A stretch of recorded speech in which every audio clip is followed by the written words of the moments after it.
G'day Reefers, I'm Cam the Fish Guy. Welcome to Gallery Aquatica TV. Today we're back at Vertical Reef. We're going to give you a bit of an update on this tank, but more importantly, we're going to focus on the height of this tank and we're going to help you to answer the question, how tall is too tall for your reef tank?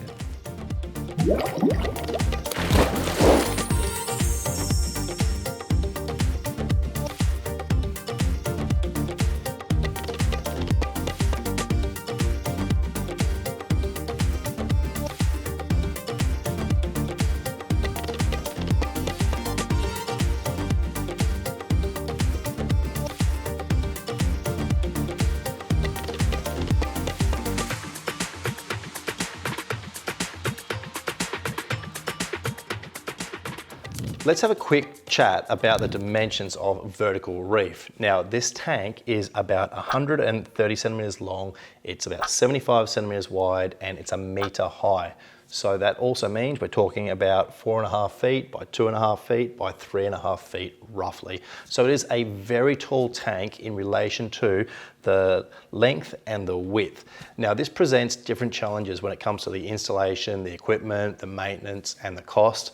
Now we're going to start today by talking about the equipment that you need to use when you're talking about a tank which is as tall as Vertical Reef. The two most important considerations when it comes to the equipment of a tall reef tank are the water flow, so the wave makers, and the lights. Now, first of all, we'll look at the wave makers because we have two max spec jumps. Now, this is definitely the challenge with this specific tank because we don't have a lot of options as to how we can provide water flow in this tank. We've got very limited glass that we can attach our wave makers to. You'll see that in a sec. And the other problem that you can have with tall tanks is the thickness of the glass requires big wave makers so that their magnets are large enough to actually hold on to the glass. And the reason why water flow is particularly important is because with the depth of a tank like this, you really need to ensure that you've got sufficient circulation for the corals to have the water movement they require. Now with these ones here, they're kind of only just doing the job. Really, we need a bit more water flow on this tank. And the key for me in maintenance of this tank is to ensure that every time I'm here, I do a service on these wave makers to ensure that they're giving us the maximum water flow required. So let's go around the back and have a look at the lighting. We're in the filter room behind the tank. It's a little bit awkward and cramped. But you can see this is the area that our wave makers have got to attach. Really not a lot of space. We've got a solid wall below it and that doesn't allow us to use any of the magneted wave makers which we typically use in these aquariums. Certainly something like a MP40 or MP60 is out of the question with this tank. But when people talk about the complications of tall reef tanks, the number one focus is usually on the lighting, and it is a very important aspect. Now with this tank, we've tackled that by using two Kessel's 500X. Now they're a great light for this purpose, and they're one of the main reasons why this tank has been so successful. They really give that punch to give you lighting all the way to the bottom of this tank. And definitely lighting is a big consideration. If you want to have corals on the bottom of or low in the tall tank, you really need to ensure that you've got adequate lighting to do that. So we'll go back around the front now and we'll talk about the next important aspect of owning a tall reef tank, and that is the maintenance. When you have a really tall reef tank, the maintenance is a big consideration, and it's one of the things that is most difficult. And with this tank, we use magnet cleaners that are rated to the thickness of the glass. Now this tank, the glass in this tank is 19 mil, that's 3/4 inch. And so big magnet cleaners are particularly important. Both the Mag Float Jumbo and the Flipper Max, this is the Edge, work really well on this tank. And they're really the only way that you can easily clean algae on the bottom of the tank and see where you're going. This tank is enclosed at the top, so it makes it doubly difficult to do maintenance on such a tall reef tank. Now, the other thing that you have to consider is if you need to reach anything on the bottom of the tank, you're not going to be able to reach with your hand in and grab it. And I typically think of tanks that are up to 75 centimeters tall or 2.5 feet as the maximum that I can kind of comfortably go in just with my hands to pick things up off the bottom. And even then, it's not really comfortable. You really got to bend over, put your hands right in, and often you end up with your shirt wet and your hair wet. But anyway, this tank is much higher than that. It's a meter. So we use specific tools for this purpose. And this is, I think, the best one. This is a max spec grabber. They're particularly good at picking things up off the bottom because they give you a very good control. They're also very strong and they typically last a long time. Some of the other options on the market will rust out, and the max spec ones are really, really good. Let's talk about the challenges of the ecosystem with a tall reef tank, because it is something that people often don't think about.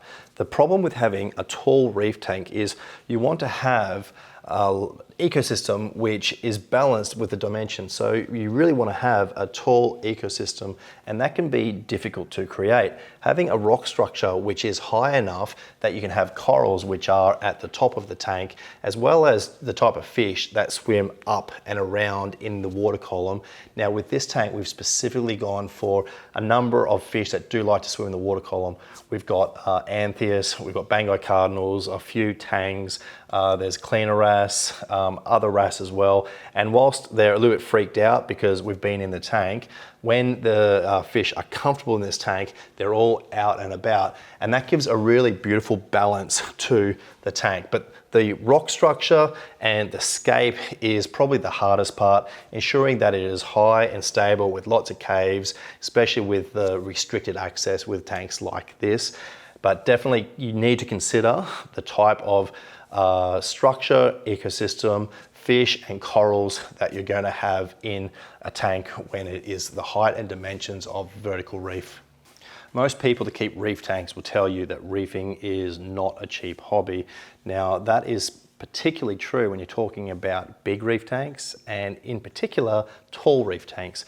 And the main reason for this is the height of your reef tank is really the critical factor in determining what thickness glass you should have so that it is structurally sound. The taller you go, the thicker the glass, and that does come with a big jump up in price. And if you were to go for a tank of this size that was half the height, we'd probably be able to do it in 10 or 12 mil glass.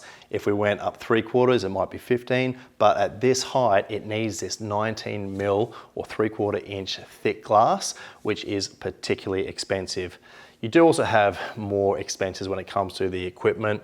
One part of the equipment we didn't mention was the return pump. We've gone for a Vectra L2. We need a good, strong return pump so that we've got a good flow between the sump and the tank. But everything is a little bit more expensive when you're talking about a tall reef tank, but the biggest consideration is the glass. And it is very, very important, because if your glass is not thick enough, then you will not have a tank which is structurally sound, and that can lead to disaster.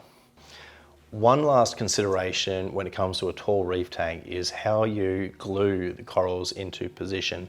And this has really been a challenge for this as well as other tall reef tanks that we work on, because when you're gluing corals in, you do need to have a sort of precision that is probably beyond that of the max spec grippers that we use.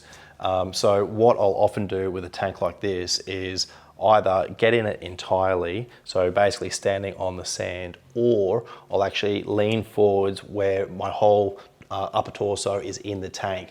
And in that case, I can reach down to that sort of 2.5 feet like I was saying, but gluing the corals in that way is particularly difficult. And then you've got the fumes of the glue, and it's a really difficult thing. So coral position is definitely another one of the challenges that you have to consider when you're talking about a tall reef tank. But that's it for today's episode of Gallery Aquatica TV. Thank you so much for watching. I'm Cam the Fish Guy. Happy reefing. That's it for this week's episode of Gallery Aquatica TV. Don't forget to like and comment on all our videos and subscribe to our channel. Stay tuned to Gallery Aquatica TV for more exciting episodes to come. I'm Cam the Fish Guy. Happy reefing!